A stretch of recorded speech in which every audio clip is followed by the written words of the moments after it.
आप सभी दर्शकों का संत वचन एकता चैनल पर स्वागत है। आज से कई हजार साल पहले उत्तानपाद नाम के एक प्रसिद्ध राजा थे। उनके राज्य में प्रजा सभी प्रकार से सुखी थी। उनकी पत्नी का नाम सुनीति था। वह धार्मिक और पतिव्रता थी। जब कई वर्षों तक सुनीति के कोई संतान नहीं हुई, तब उनके आग्रह पर राजा ने दूसरा विवाह कर लिया। सुरुचि राजा की दूसरी पत्नी बनी। अब राजा सुरुचि को अधिक चाहने लगा। सुरुचि का स्वभाव अच्छा नहीं था। वह सुनीति से ईर्ष्या करती थी। सुरुचि को प्रसन्न रखने के लिए सुनीति महल के बाहर साधारण मकान में रहने लगी। कुछ दिनों बाद सुनीति ने ध्रुव को और सुरुचि ने उत्तम को जन्म दिया। राजा दोनों पुत्रों को बहुत प्यार करते थे। ध्रुव और उत्तम बड़े होने लगे। दोनों भाइयों में आपस में बड़ा प्रेम था, लेकिन सुरुचि ध्रुव को बिल्कुल नहीं चाहती थी। उसने उत्तम के साथ ध्रुव का खेलना पसंद नहीं था। एक दिन ध्रुव अपने पिता की गोद में आकर बैठ गया। पिता प्यार से उसके सिर पर हाथ फेरने लगे। इतने में सुरुचि अपने बेटे उत्तम के साथ वहां आ गई और ध्रुव को राजा की गोद में बैठा देख उसे बहुत क्रोध आया। उसने ध्रुव को राजा की गोद से उतारकर बुरा भला कहा, यदि तुझे राजा की गोद में ही बैठना है तो मेरी कोख से पैदा हुआ होता। फिर कभी तूने ऐसा किया तो मैं तुझे मार डालूंगी। 6 वर्षीय ध्रुव रोता हुआ अपनी माँ के पास चल दिया। उत्तम भी इसने बस उसके पीछे पीछे जाने लगा, किंतु माँ ने बलपूर्वक उसे रोक लिया।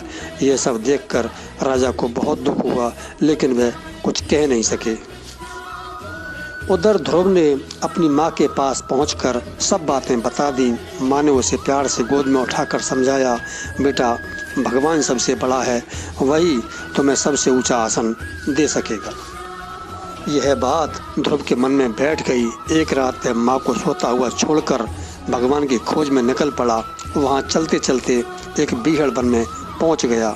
वहाँ उसे नारद जी मिले। उन्होंने ध्रुव को भगवान के दर्शन करने के लिए तपस्या का मार्ग बताया। बालक ध्रुव उसी वन में तपस्या करने लगा। वह नारद जी द्वारा बताया गया ओम नमो भगवते वासुदेवाय 12 अक्षरों का मंत्र रात दिन जपने लगा। ध्रुव तपस्या में इतना लीन हो गया कि उसे जंगली जानवरों का भी भय नहीं रहा। धीरे धीरे उसने खाना पीना छोड़ दिया। अब वह केवल हवा पर ही जीवित रहने लगा। ध्रुव की कठोर तपस्या से देवराज इंद्र भी घबरा गए। उन्होंने उसे समझा बुझाकर तपस्या से डिगाना चाहा, पर ध्रुव अटल रहा।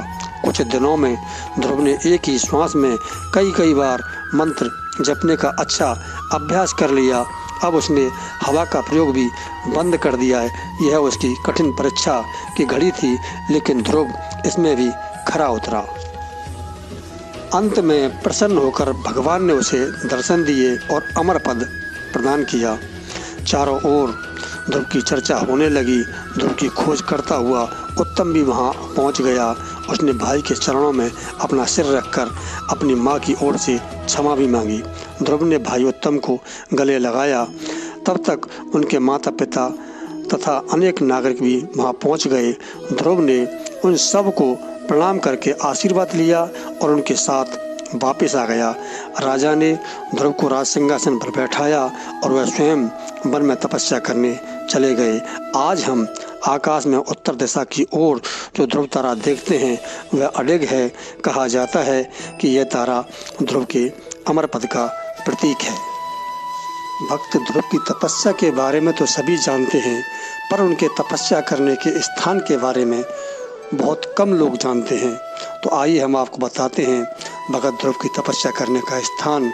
राजस्थान के करौली डिस्ट्रिक्ट हिंडौन शहर के पास पहाड़ों के बीच एक ध्रुवगटा नाम का स्थान है, जहां पर भगत ध्रुव ने वर्षों तक बैठ के घोर तपस्या की थी।